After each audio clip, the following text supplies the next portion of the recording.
Hola, ¿qué tal mis amigos? ¿Cómo están? Bienvenidos sean aquí a otro videito.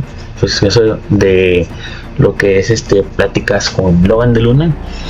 Y ahorita que estamos retomando pues el canal, ya una vez que ya salimos pues de vacaciones, ¿no? Entonces el día de hoy, este sabadito, vengo pues a hablarles sobre lo que es esta teoría de que existe, de lo que es la eterna guerra mundial. O sea, vamos a ver qué es esta teoría, cuáles son los planteamientos que aborda y por qué explica nuestro presente, ¿no? Entonces, sin más que decir, pues comencemos.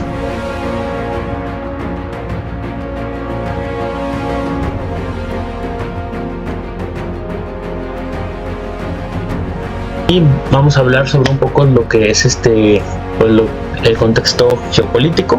Es que desde el inicio de la civilización, todos los poderosos siempre han soñado con dominar el mundo, ¿no? O sea, sin importar pues la historia, ¿no? Actualmente pues se nos dice que ha habido 2 guerras mundiales, pero sin embargo el precedente más antiguo de las guerras mundiales han sido las cruzadas, ¿no? Porque una guerra mundial es que se peleen más de 2 continentes o 3 por ahí.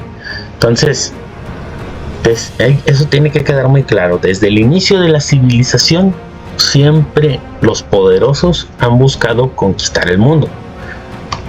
Como por ejemplo en su tiempo el Imperio Egipcio pues gobernó toda esta parte del mundo conocido. En la época de Egipto esto era el mundo conocido y esto fue lo que gobernó pues Egipto, ¿no? O sea, gobernó prácticamente la mitad del mundo. Después tenemos lo que es el Imperio Persa, el Imperio Aqueménida de Ciro el Grande, y estos también gobernaron 2/3 partes del mundo conocido, al igual que el Imperio de Alejandro. Por eso Alejandro se le atribuye que conquistó el mundo, porque conquistó al imperio que había conquistado anteriormente el mundo. Y después tenemos al Imperio Romano, que conquistó también 2/3 partes del mundo conocido, que es todo esto de aquí. De hecho, expandieron aún más el mundo conocido. Y en el caso de Atila el Juno, que es líder de un grupo de nómadas de la Confederación Shungu, de donde van a salir más pueblos como los mongoles y ¿cómo se llaman estos otros? Los manchúes. Los junos se vienen a este lado y conquistan el Cáucaso, conquistan todo lo que es el mundo desconocido, pero a su vez expanden el mundo, y como fueron la potencia más poderosa del mundo, pues conquistaron el mundo. Y después tenemos a lo que es el Imperio Romano de Oriente, que por un momento, al recuperar sus territorios, intentó conquistar el mundo.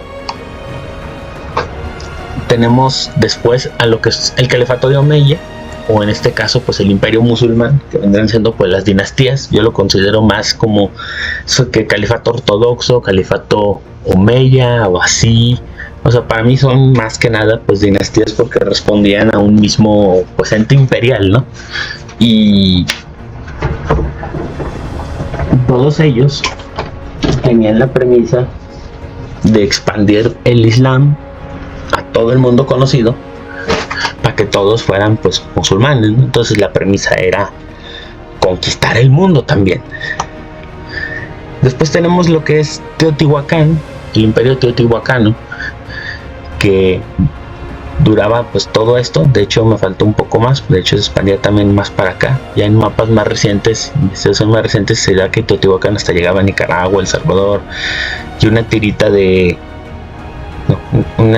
hasta Honduras y El Salvador, y llegaba hasta una tirita de Nicaragua. El punto es que Teotihuacán también hasta cierto punto gobernó el mundo conocido, porque a las rutas comerciales que tenían con los pueblos del norte y todo lo que iban descubriendo le decían el Anahuac, ¿no? O sea, el Anahuac es el mundo conocido prácticamente, o el plano terrenal. Entonces, y luego después tenemos a lo que es el Imperio Tolteca, que va a ser el que va a traer a los pueblos náhuatl del norte, Los chichimecas y los demás pueblos se van a asentar aquí, mientras que los toltecas se van a asentar en toda esta franja, ¿no?, que ustedes están viendo aquí, y van a durar un poco, un cierto tiempo. Ya después tenemos lo que es el imperio de Genghis Khan, que ese pues más abiertamente conquistó buena parte del mundo conocido. Es más, hasta conectó dos mundos, ¿no?, porque a China y al mundo conocido, porque China mucho tiempo fue su propio planeta, ¿no? China durante mucho tiempo estuvo pues muy conectado con ellos mismos. O sea, sí tenía conexión con todos, con la ruta de la seda y todo lo demás, pero siempre China fue mucho su mundo, y este imperio lo que hace es unir estos dos mundos, al mundo oriental y al mundo occidental. Y después tenemos el Tehuantinsuyo, que vendría siendo el imperio incaico, que en sus mitos ellos le llaman el Tehuantinsuyo, es una palabra quechua para decir las cuatro partes los cuatro rincones de la tierra. Entonces ellos prácticamente lo que hacen es unificar todo el territorio de los Andes, lo logran unificar, y duran como casi un poco más de 100 años así unificados, hasta que va a llegar Nueva España, y Nueva España va a conquistarlos, ¿no?, para fundar el Perú. Pero volviendo al tema, ellos prácticamente sí llegaron a conquistar el mundo, ¿no? O sea, los incas sí llegaron a conquistar su propio mundo. Es más, hasta lo llegaron a expandir por las exploraciones que hicieron. Se dieron en la torre con los purépechas y con los muishica. Entonces llegaron incluso a descubrir más allá de lo que ellos conocían. Ya. Y después tenemos a lo que va a ser el imperio chino, que se va a componer de varias dinastías. El mito de los chinos es que acá por el río Amarillo, su primer emperador pues fue el emperador amarillo, y es el que va a unificar a China en lo que nosotros consideraríamos como apenas la prehistoria.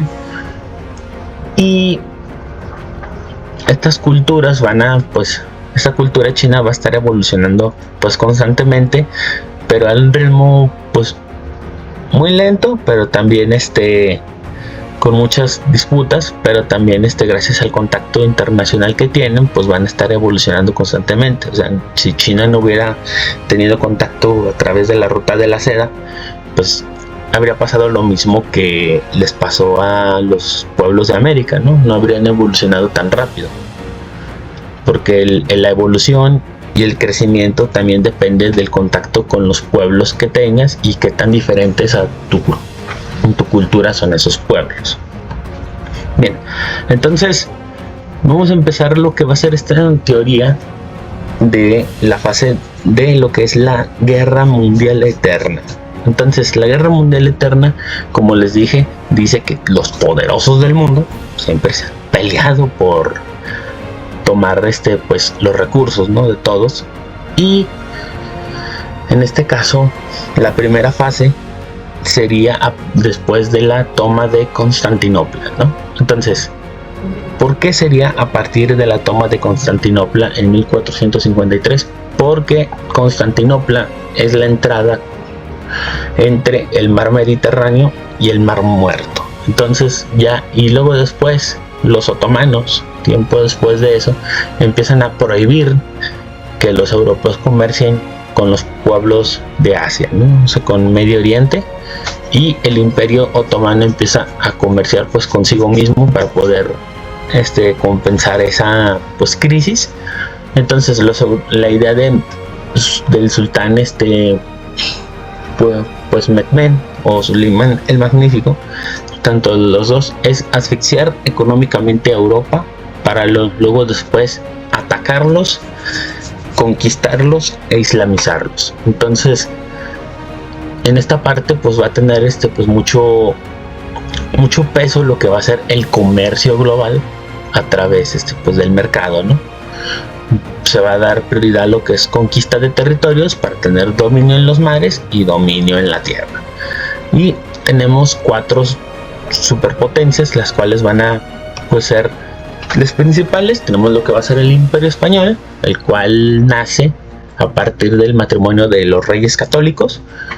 Isabel Isabel de Castilla y Felipe de Aragón, y una vez que finalice la reconquista es al mismo tiempo cuando buscando estas rutas comerciales y tras varias alternativas fallidas van a enviar a lo que va a ser a Cristóbal Colón a que busque una ruta comercial que los conecte con China, porque esa es la idea. Pero Cristóbal Colón lo que va a encontrar va a ser unas islas. Él nunca supo que estuvo en América, pero va a encontrar unas islas, va a pensar que son islas que son puente para ir a China, y van a llegar colonos a esas islas, y ya los descendientes de esos colonos y también esos colonos van a descubrir el resto del continente, ¿no? Ah, caray. Entonces, ya después de que se descubre el continente, pues ya pasan ciertas cosas como la creación de Nueva España. España pues como un imperio global, ya a partir de un siglo después de esto España casi tiene todo esto. Tenemos lo que es la paz de Westfalia, que pone fin a lo que es la guerra de los 80 y 60 años, y va a ser la que va a provocar que España pierda pues Portugal, sus dominios de alemanes, pero va a conservar una parte de sus territorios hasta lo que va a ser la guerra de sucesión española, donde ocurre el cambio de dinastía de los Borbón de los Habsburgo a los Borbón. Recordemos que los Habsburgo eran una dinastía que permitía mucha autonomía, y los Borbón vienen con la onda de centralizar todo, y esto es lo que va a provocar las reformas borbónicas, que van a llevar después a los descontentos en los virreinatos, y después esos descontentos se van a derivar en las independencias, ¿no? Tenemos lo que va a ser el Imperio Británico. El Imperio Británico es de rojo, aquí. Es este de aquí. Pero británico en sus inicios no era la gran cosa, ¿no? Empieza con Isabel I, la reina Bear, y que esta reina llega al poder en Inglaterra después de lo que se le acusó como una usurpación del trono, porque el trono de Inglaterra lo estaba reclamando el rey de España. Es cuando se da el episodio de la Armada Invencible. Llega un ciclón y destruye esa flota, y Inglaterra se mantiene pues independiente, ¿no?, a lo que es el gobierno español, y es ahí cuando ya empieza lo que es pues las guerras anglo-españolas, y ya viene lo que es el Tratado de Londres, que es cuando le dan permiso pues de colonizar el norte de América, y es ahí cuando nace pues lo que son los Estados Unidos.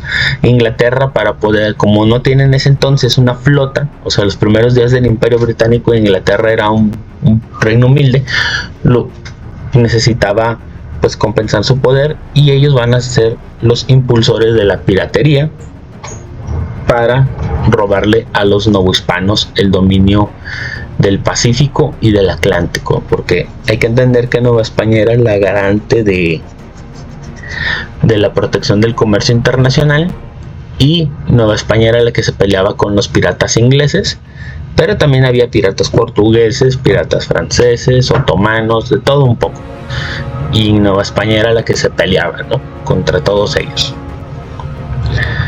Entonces después tenemos ya después de la guerra de la sucesión española, cuando entran los Borbón, España publica su plan de Inglaterra para humillar a España, que es prácticamente la idea de convertir a todos los virreinatos en América en colonias de explotación y extracción de recursos a través de la esclavitud masiva, algo así como lo que hicieron en África siglos después. Y es ahí cuando ocurre la primera revolución industrial, que prácticamente consistió en lo que fue la producción masiva de productos a base de fábricas, ¿no?, y de máquinas que fueron creando a base de vapor. Bueno, algo muy humilde, pero que después evoluciona a lo que tenemos hoy en día.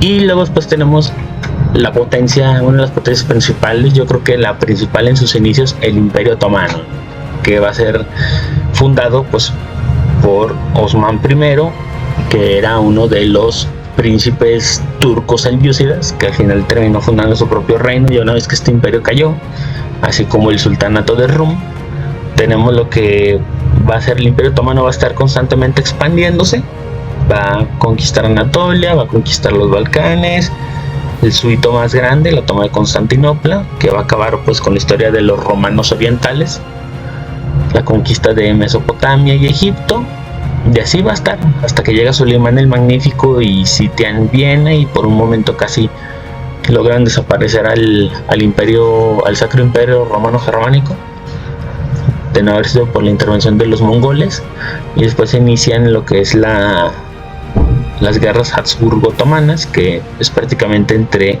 el Sacro Imperio y el Imperio Otomano, que van a durar mucho tiempo. Y tenemos otro estado que va a ser poderoso igualmente, que es el Imperio Ruso. Entonces, el Imperio Ruso tiene sus orígenes en la Rus de Kiev, que fue fundada por un mongol, por un vikingo, fue fundada por un vikingo llamado Rюrik, y Rюrik va a expandir sus territorios y sus descendientes también.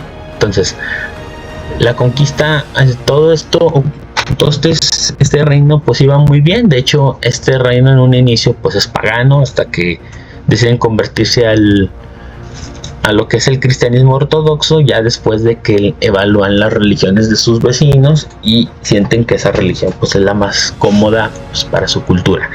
Ya, se convierte en el cristianismo ortodoxo, pero después ocurren divisiones internas que provocan que esta Rus de Kiev termina al final convirtiéndose en un montón de países independientes, aunque estén nominalmente pues unificados. Pero esa división interna va a facilitar la conquista de los mongoles al territorio, y empiezan pues una serie de guerras entre Moscú, uno de los protectorados o principados de aquí, de la Rus de Kiev, contra los mongoles, que van a durar pues, si ven ahí, son como 2 siglos o 3, pero el punto es que al final logran expulsar los moscovitas, y los moscovitas también empiezan a expandir sus territorios. Es en esa época donde viene lo que es Iván el Terrible. Ya una vez muerto Iván el Terrible, viene lo que es el periodo tumultuoso, que es cuando Rusia no tiene herederos y están en una guerra civil, hasta que al final este periodo tumultuoso acaba con el reinado de uno de los príncipes de la casa de Borbón, de la casa Habsburgo, Romanov. Acaba con el reinado de una de las casas Romanov, que era uno de los parientes secundarios de Iván el Terrible. Es descendencia de su esposa, descendencia de los parientes de su esposa, que era una Romanov. Y al final Rusia alcanza su apogeo ya en lo que va a ser los reinados de Pedro el Grande y Catalina la Grande. Entonces todo aquí consiste en conquistar territorios, ¿no? Como hemos visto, pero después tenemos lo que van a ser las fases de las revoluciones. Entonces, las fases de las revoluciones son fases ideológicas, y es aquí donde se va a explotar la industria para poder crear, pues ahora sí que imperios más fuertes y más estables, y tener los recursos suficientes para poder conquistar pues el mundo, literalmente. Van todos estos países van a intentar conquistar el mundo, y estos son los 4 países que lo van a intentar: los británicos, los franceses, los soviéticos y los Estados Unidos. Entonces, el Imperio Británico, ya después de la Guerra de los 7 años, que fue una guerra mundial en el periodo colonial prácticamente, Inglaterra sale victoriosa, logran destruir a la Nueva Francia, y de ahí sale Canadá, y las 7 colonias se expanden. Después ocurre la independencia de los Estados Unidos, luego después se inicia la Revolución Francesa y acaba hasta que derrotan a Napoleón en Waterloo. Hay que entender que las guerras napoleónicas son una fase de la Revolución Francesa. Esta revolución duró como casi 35 años y marcó un antes y un después, ¿no? Y luego, ya una vez acabado el Imperio Napoleónico, ya empieza lo que va a ser el Gran Juego, que fue una guerra fría, fue la primera guerra fría mundial en lo que va a ser Inglaterra contra Rusia en influencia a nivel global. y una de estas, y todo esto va a explotar en lo que va a ser la guerra de Crimea, en donde van a ganar los ingleses con apoyo de los franceses y los otomanos. Y es ya con tantos recursos, porque Inglaterra se volvió tan rica y usó su primera industria para poder conquistar a lo loco. Miren todos estos territorios que llegó a adquirir. Se considera el imperio británico pues el imperio pues, más grande del mundo. O sea, tenía alrededor de 35.5 millones de kilómetros cuadrados, si mal no recuerdo, mientras que los mongoles tenían alrededor como de 30, algo así. 30. Entonces ya después el imperio británico fue expandiéndose mucho más, ya con lo que fue el reparto de África, pero llega un inglés que ya empieza aprovechándose de lo que va a ser la otra guerra fría, la guerra la paz armada. La paz armada es una guerra fría en la que Alemania intenta pues mantener a las potencias mundiales pues a raya mediante pues acuerdos de alianzas, y es en este periodo, a finales de este periodo, antes de que estalle lo que va a ser la Gran Guerra de Europa o la Primera Guerra Mundial, que es cuando se planea la teoría del homeland, o del corazón de la tierra, que ahorita pues es la base de toda esta teoría de la eterna guerra mundial, que ahorita vamos a ver más adelante. Entonces ya después de lo que va a ser la Gran Guerra de Europa, van a intentar hacer una expedición extranjera a Rusia, porque pues lo que van a hacer los soviéticos o los comunistas van a lograr imponerse en Rusia, y la idea es pues derrocar ese gobierno, pero al final pues los soviéticos los derrotan y terminan saliéndose, ¿no? Entonces la Primera Guerra Mundial pone en jaque a la economía inglesa y la termina pues haciendo caer en declive, hasta que al final pues Inglaterra perdió su imperio a base de estar endeudado, de tener que hacer alianzas y acuerdos con sus ex colonias porque ya no podían sostenerlas y cosas así. Entonces ya una vez finaliza el gran juego con la llegada de los soviéticos, y Inglaterra, como les dije, ya no puede sostener su imperio, crea lo que es la Mancomunidad Británica, que pues se va a llamar Mancomunidad de Naciones, ya una vez que pierda todo, ¿no? Entonces vamos a pasar lo que es la teoría del corazón de la tierra, que fue escrita por este señor, un John Harlow Mankerman, el cual pues es un señor experimentado en política internacional de aquel entonces, y él va a decir esta frase, la cual va a resonar a partir de entonces y va a ser el corazón de esta teoría: el que domine la Europa del Este dominará el corazón de la Tierra. El que domine el corazón de la Tierra dominará la isla del mundo, y quien domine la isla del mundo dominará todo el planeta. Entonces, la isla del mundo es la masa euroasiática, o sea, todo esto que te dicen que es aquí Europa y esto es de aquí Asia, es una misma territorio, lo único que lo separa es esto, pero si nos ponemos en términos estrictos, todo esto es la masa euroasiática, ¿no? Entonces, toda esta masa euroasiática es la isla del mundo, y tenemos lo que va a ser el corazón de la Tierra. Se considera que es Europa del Este, o sea, toda esta parte, Asia Central, el Tíber y Siberia. Entonces, ¿por qué en especial esos lugares? Porque esos lugares son ricos en recursos que la industria necesita. Son lugares donde casi no ha habido gente que se ha puesto a vivir allí, y por lo tanto son lugares fértiles, ¿no? Fértiles para poder extraer recursos masivamente, y en donde se encuentran pues lo que son los minerales como litio y cosas así, hierro, carbón a gran escala, y todo país industrial que quiera dominar el mundo debe acceder a esos recursos. Entonces, más o menos el mapa es algo así. El corazón de la Tierra vendría siendo toda esta parte, creo que incluso podríamos meter a China entera allí y a Corea, pero y ya para lo que va a ser la isla del mundo, pues es todo esto azul transparente, igual que esto rojo, porque pues todo esto es la isla del mundo. Para la teoría del John Harmore, lo que es África y todas estas islitas y Oceanía es la periferia del mundo, y lo que es América para ellos lo desprecian, dicen que es la pelusa del mundo, o sea, como casi no vale nada, ¿no? O sea, no le hagas caso a esa cosa. Entonces, la teoría del corazón de la Tierra dice que todos se han estado peleando por conquistar el mundo, ya sea pues de manera pues territorial, otros aprovechándose de conflictos internos como el periodo tumultuoso para poder gobernar. Hay también empresas para intentar conquistar ciertos países, como fue el caso de Filipinas, la Filipinas novohispana, que propuso que Nueva España conquistara a China para convertirlo en un virreinato y que China a su vez se expandiera, ¿no?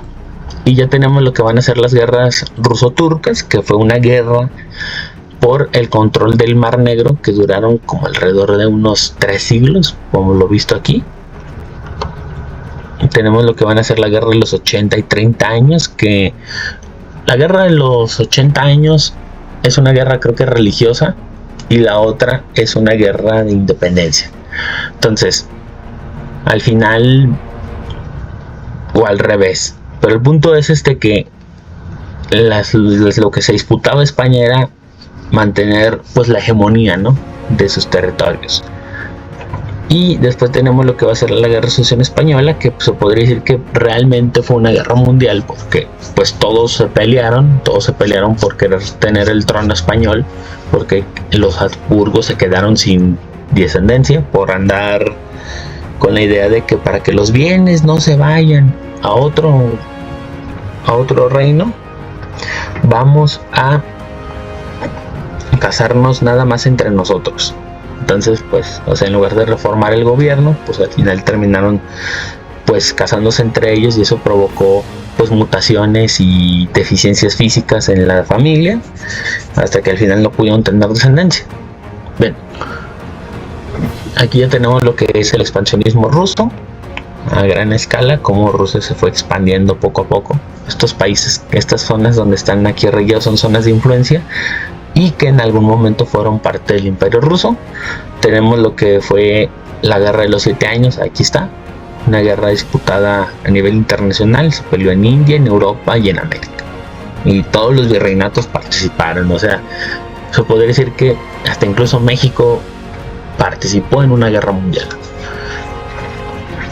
Y ya tenemos lo que van a ser las particiones de Europa. ¿Por qué? Porque Europa del Este igual hay que dominar la entrada. Rusia quiere asegurar que su tierra no sea traspasada, porque Rusia está en una planicie, y por eso Polonia era una amenaza, porque miren, no es lo mismo defender esta frontera, esta de aquí, a defender todo esto de aquí. Es muy costoso esto, y esto de aquí es muy barato y está basado en la frontera natural, y esto no.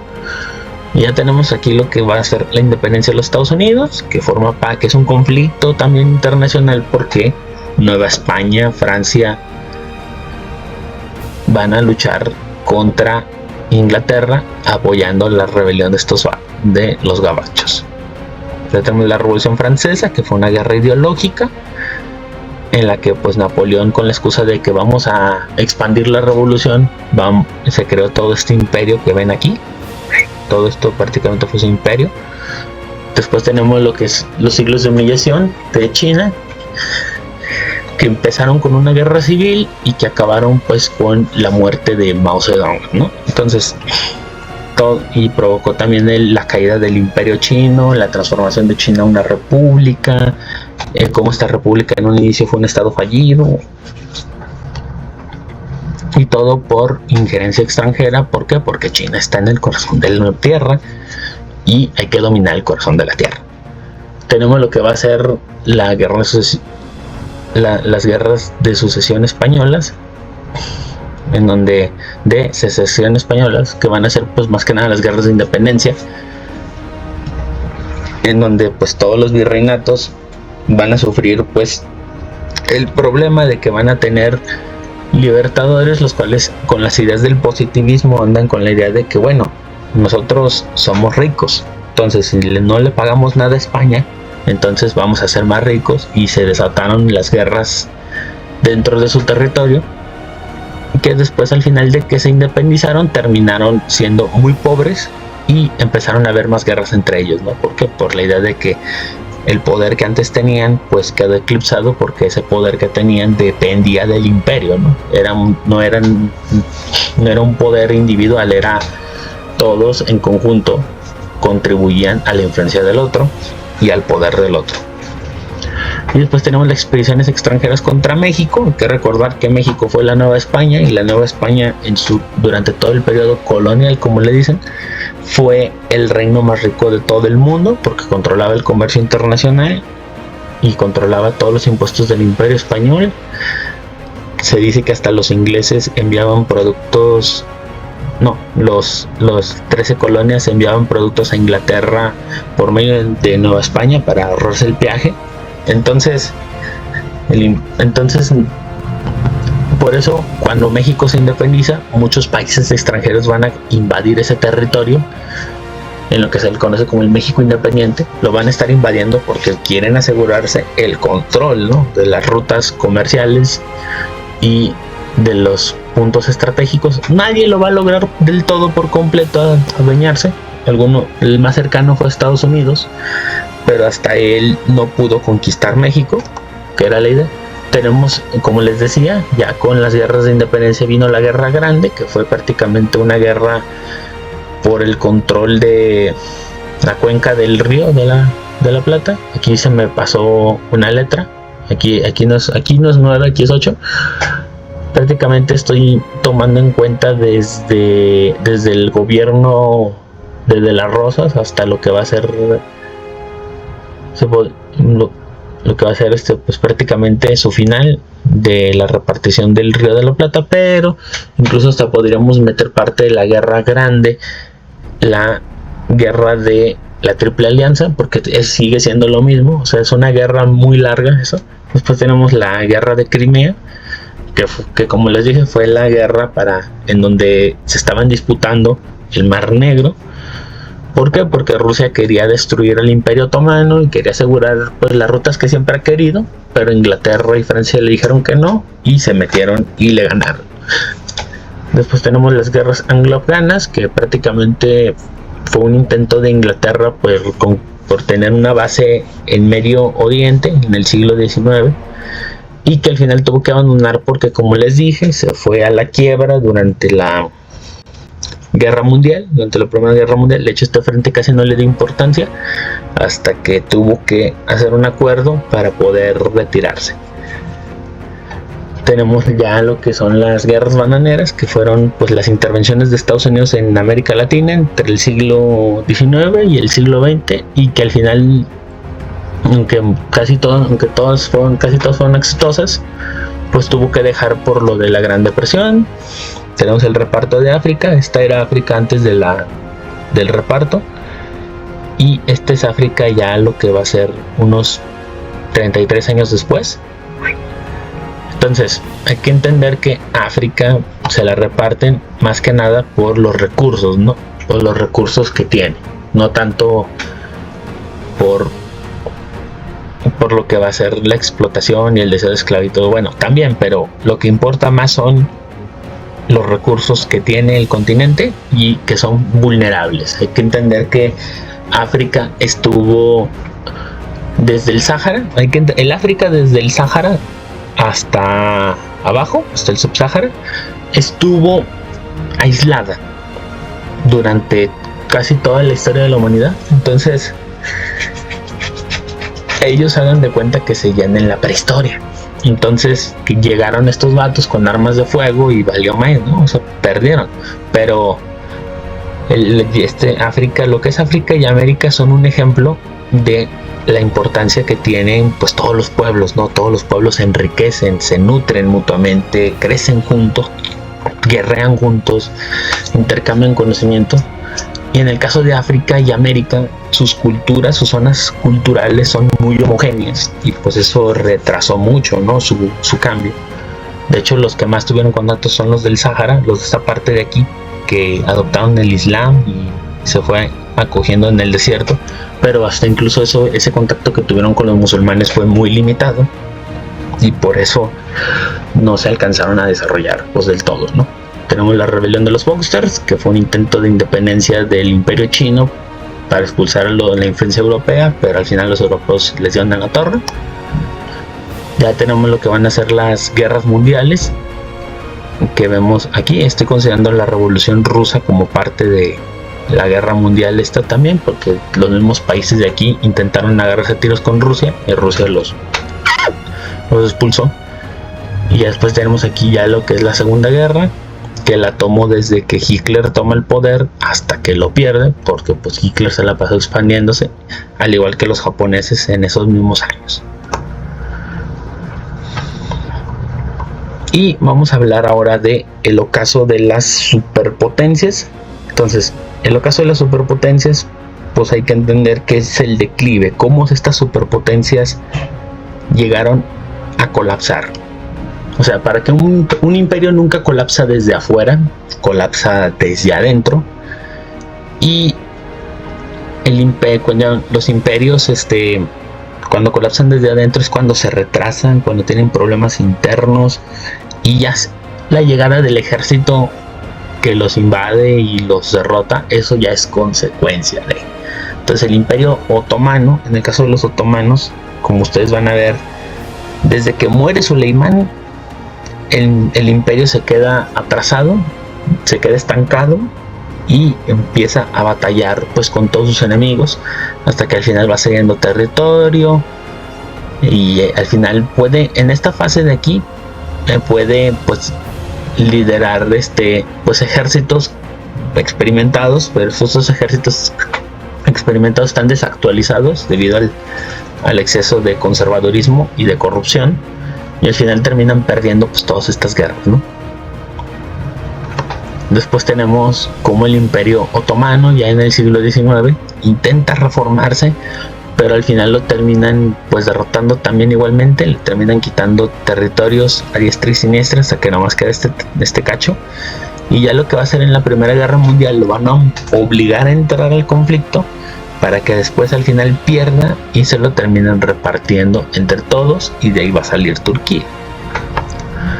Tenemos ya lo que es el Imperio Británico. Como les dije, este imperio se endeudó tanto, quedó tan estancado, que al final se podría decir que el imperio terminó en el reinado de Isabel II. O sea, empezó con una Elizabeth y acabó con la segunda, siglos después, porque Isabel II, si se dan cuenta, va a terminar cediendo territorios, ¿no?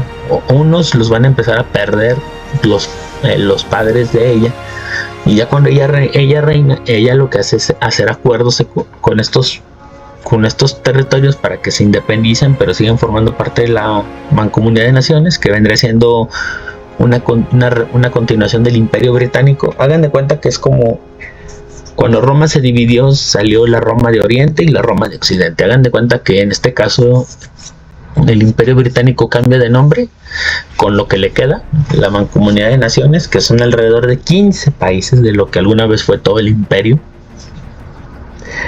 Y empieza pues con la política de descolonización pacífica. En algunos casos van a intentar conservarlos, en otros no lo van a lograr, pero el punto es que una vez de que ya muere Isabel II, la reina esa, la que decíamos que la que se decía de que era tan grande que pues había llegado con Chabelo al server, al final termina muriendo, y con ella muere el Imperio Británico. Ya tenemos en el caso de España, después de que España pierde los virreinatos, España no le fue tan bien. Al igual que en América, España entró en una serie de conflictos internos que duraron durante pues todo un siglo prácticamente. Imagínense lo que va a ser la invasión española hasta que la logran expulsar. La Revolución Liberal, que fue un intento de poner un gobierno pues liberal en España, una monarquía liberal. Después se inician las guerras carlistas, que una vez que muere Fernando VII, al rey el que se le atribuye no haber hecho mucho por salvar la situación, reformó el gobierno para que su hija tomara el mando, y eso provocó una guerra que duró hasta prácticamente 50 años, casi lo mismo que la Guerra Civil de México, o sea, desde la independencia hasta Porfirio Díaz. Y al final, ya cuando España logra pacificarse, pues entre comillas, porque después entre el 76 y la dictadura de Primo Rivera, empiezan otros conflictos también internos. Ocurre el reparto de África, a España le tocaba muy poquito debido a su poco poder, y luego después viene la guerra hispano-estadounidense, donde los gringos derrotan a los españoles y les quitan sus últimas colonias de ultramar, bueno, más que colonias, sus provincias. Y después viene lo que es la Segunda República Española, aunque al final sabemos que todo acabó con la dictadura de Franco. Y en el caso de Rusia, Rusia se quedó muy atrasado en el feudalismo, tuvo una política muy tradicionalista y eso la retrasó. No se vio beneficiada de la industria hasta que llegó Stalin. Entonces, ya una vez que Stalin se establece en el poder, terminan pues Rusia industrializándose muy rápido, muy a lo loco.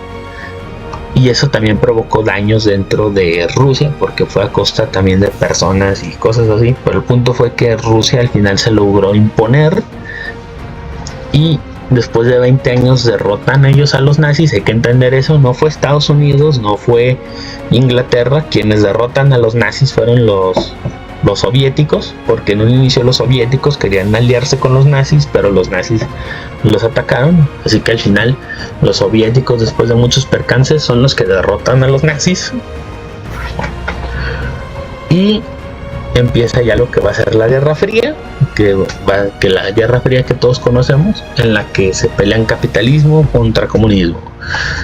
Y al final, después de la muerte de Stalin, empieza el estancamiento, hasta que al final, como Rusia, a diferencia de China, no quiso reformar su gobierno a una política más más realista, más pragmática, al final todo el gobierno soviético terminó colapsando,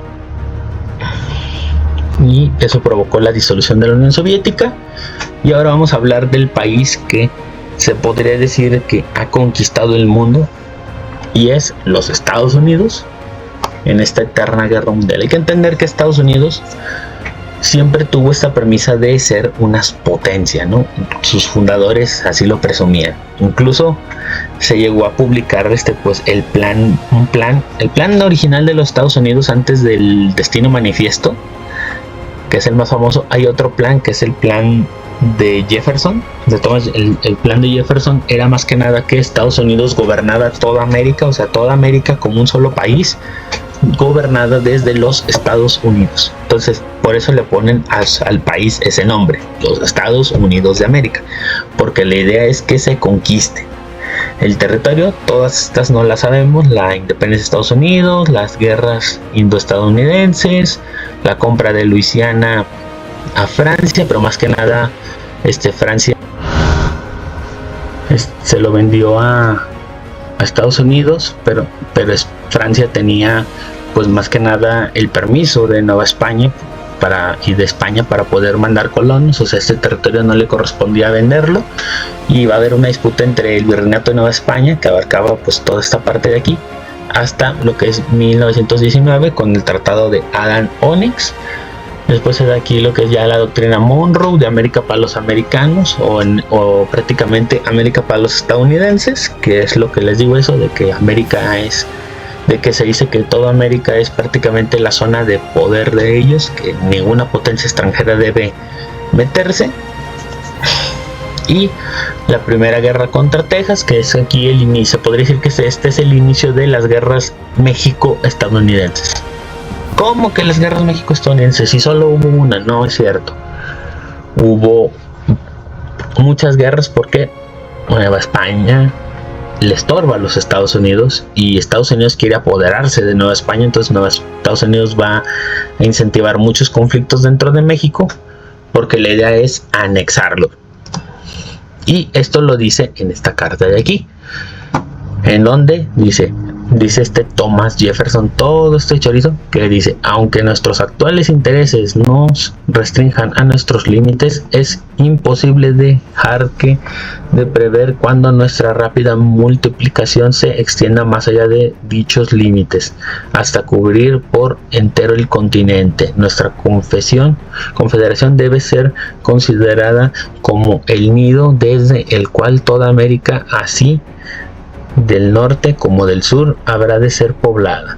Por el momento, aquellos países se encuentran en las mejores manos, las españolas, y solo temo que estas resulten débiles en demasía para mantenerlos sujetos hasta que nuestra población progrese lo suficiente para arrebatárselos pedazo a pedazo.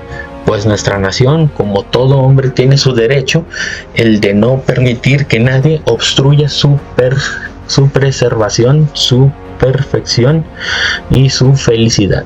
Es a saber, el derecho a proteger a todo daño. Este derecho de autopreservación de todo mal es lo que se llama derecho de seguridad. Entonces, prácticamente Thomas Jefferson nos dice que ellos quieren conquistar toda América, y con el primer país con el que se van a agarrar a tiros va a ser México. Miren toda esta cantidad de conflictos que hubo. O sea, aquí cuéntenle: 1, 2, 3, 4, 5, 6, 7, 8. Este forma parte del anterior. 9, 10, 11. 11 guerras, solamente contando esta parte de aquí, de este periodo, desde 1821 hasta 1861. Si contamos la anterior, la primera de Texas, 12 guerras, y si contamos la futura expedición del periodista Catalino Garza, 13. Si contamos la intervención a Veracruz, la invasión de Villa, la guerra de la frontera, son 15 guerras que hubo entre México y Estados Unidos.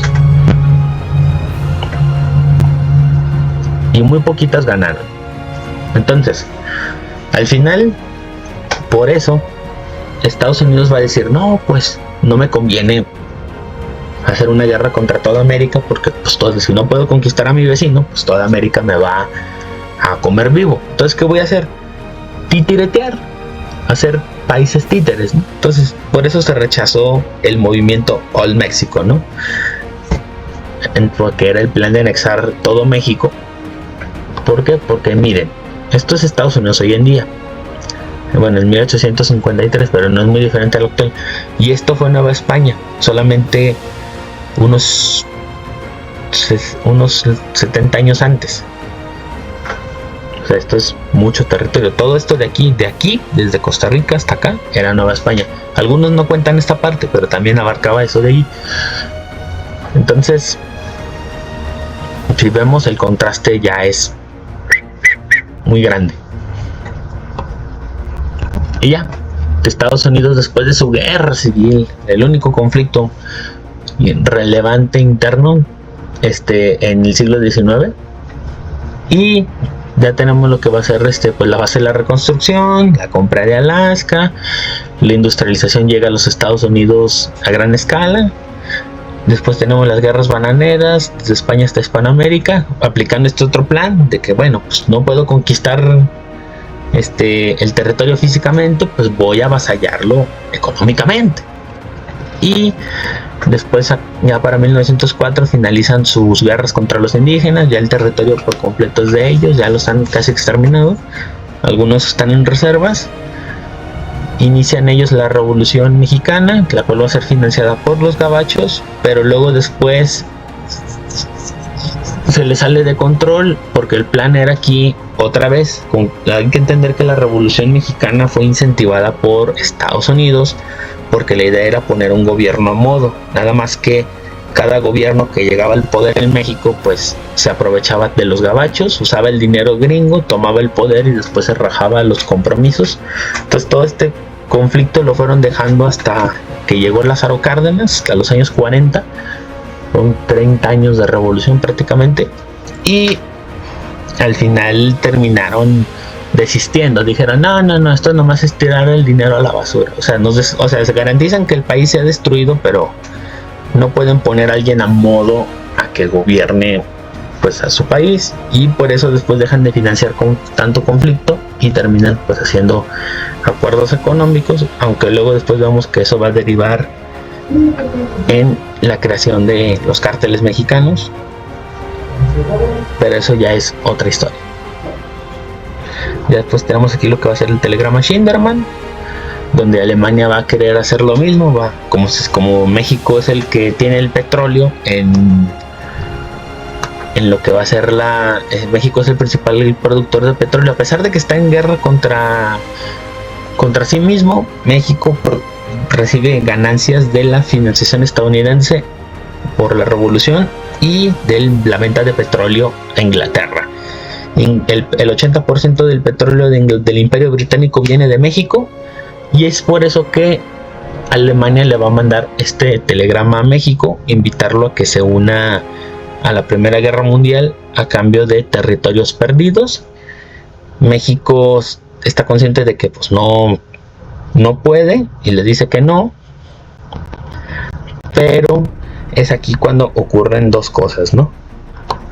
Una es que en Estados Unidos se disputa si es viable o invadir México o entrar en guerra con Alemania, o hacer las dos cosas. Al final optan por la segunda opción, entrar en guerra solamente con Alemania, y les fue bien, ganan, y después como casi no sufrieron bajas, que su país no estuvo en crisis, entraron en la fase en la que ya todos estaban pues en estado terminal en Europa. Ahí está, que por eso se le llaman pues, los felices años 20, aunque en Europa no fueron felices años 20, fue todo un caos y destrucción. Ya después empieza la Gran Depresión por todo el derroche que hubo y por el exceso de préstamos que se atribuyeron con toda la abundancia que tuvieron. Vino ya después el ataque japonés a Pearl Harbor, la Segunda Guerra Mundial y la paz con los nazis, ¿no? Entonces ya una vez que tienen la paz con los nazis, es aquí cuando sale Harry Truman, el sucesor de Roosevelt, y sale con esta frasecita: derrotamos por completo a nuestros enemigos, Japón, Alemania, y luego los trajimos de vuelta a la mancomunidad de las naciones. Me gustaría pensar que solo Estados Unidos es capaz de hacer algo así. O sea, prácticamente dijo: ya te derroté, te humillé, te quité todo lo que tenías, y ahora te voy a coger en mis brazos amorosos. Entonces, ya después vemos aquí que el reparto mundial, la Unión Soviética se queda pues con Manchuria y las islas del norte, y tiene influencia sobre China y Corea, y al mismo tiempo aquí logra pues anexarse recuperar su antiguo territorio, y a su vez logra mantener un escudo de países vasallos, ¿no? Entonces todo esto va a derivar en el conflicto de la Guerra Fría, en donde ambos países se van a disputar. Aquí están los conflictos más importantes. Luego después les hablo de cuando la Unión Soviética pidió unirse a la OTAN, y ya viene la última fase de esta presentación, que ya va para una hora, que es la fase tecnológica. O sea, esta es la última fase de la guerra. Ya una vez que cae la Unión Soviética, ese mismo año se cruza con la llegada del Internet. Entonces yo consideraría incluso que es una nueva era aquí en este caso, y empieza ya lo que va a ser pues las otras superpotencias, Estados Unidos, Rusia otra vez, pero también con China renaciendo. Entonces aquí lo que más importa es la propaganda, la manipulación de las masas y guerras por privilegios comerciales. Entonces Estados Unidos, tras la disolución de la Unión Soviética, Estados Unidos con el apoyo de lo que va a ser el Internet, va a ser la red una red que nació en su propio territorio, se convirtió en un gobierno global de nuestro tiempo. Esto lo digo yo porque prácticamente gracias al Internet Estados Unidos pues puede espiar a todo el mundo, tiene sistemas avanzados para hacer todo eso, y matemáticamente puede tener vigilado a quien sea, ¿no? nada pasa por si él no lo aprueba. Entonces se convierte en el país que casi logra conquistar el mundo, y de hecho yo diría que hasta llegó a conquistar el mundo, porque miren, prácticamente la OEA son países vasallos de los Estados Unidos en América, y lo que va a hacer la ONU es una secretaría de los Estados Unidos. Entonces para Estados Unidos ve más que nada a todos ellos como vasallos también, que responden a sus intereses. En algunos casos no, ya en estos días ya se han dado cuenta y pues han tomado decisiones pues fuera de, ¿no? Pero para Estados Unidos la ONU es una secretaría suya y ellos pueden decidir si hacen caso o no. Ellos ponen las reglas que quieren, aplican para todos menos para ellos. O sea, prácticamente todo el mundo para ellos son vasallos económicos y esclavos útiles. La OTAN, hasta cierto punto se puede decir que es algo así como el Sacro Imperio Romano Germánico, una confederación de varios países en los cuales Estados Unidos lidera. Entonces, y en el caso de la Unión Europea, luego después voy a hacer un video en el que voy a hablar sobre cómo cayó Europa Occidental, en donde voy a explicar cómo es que la Unión Europea, si bien es una alianza económica, en la práctica también termina siendo pues un estado colonial de los Estados Unidos. Y ya después tenemos la red internacional del ejército estadounidense. Todas estas son pues las bases militares fijas, bases compartidas y bases financiadas por los países que la conforman. Y vemos aquí que en Medio Oriente Estados Unidos tiene un montón de bases hasta que llegó Irán y las destruyó. Entonces todas estas bases, si se dan cuenta, van cercando a Rusia. ¿Por qué? Porque la idea es que Estados Unidos domine el corazón de la Tierra, que es Rusia. Entonces, para la teoría del corazón de la Tierra, Estados Unidos está en una posición insignificante, y si aspira a gobernar el mundo, necesita destruir a Rusia. Y es ahí donde les traigo otra vez esta frase chida: el que domine la Europa del Este dominará el corazón de la Tierra, el que domine el corazón de la Tierra dominará la isla del mundo, y el que domine la isla del mundo dominará el planeta. Entonces recordemos, esta es la isla del mundo, Euroasia. Este es el corazón de la Tierra, Europa del Este, Asia Central, el Tíber y Siberia. Entonces, casi todos los conflictos han sido alrededor de esta zona, precisamente por la posición estratégica que tiene. Y aquí es donde vemos que para Rusia todo este conflicto pues es un dilema existencial. Es Rusia o la Unión Soviética. El color fuerte es la Unión Soviética como tal, y el color rojo claro son sus aliados. Y vemos cómo lo pierde todo en 2 años. Mira, una vez que ya el rojo ya es Rusia. Nomás vean la derrota, la pérdida que se llevó.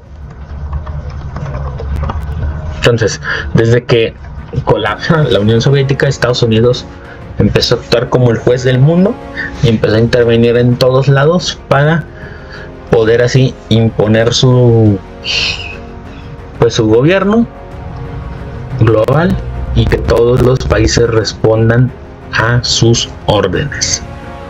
Entonces, que no les extrañe que ahorita esté la guerra de Ucrania, la guerra de Irán, idea de que Estados Unidos invada Canadá, México, cosas así, porque Trump anda con la idea de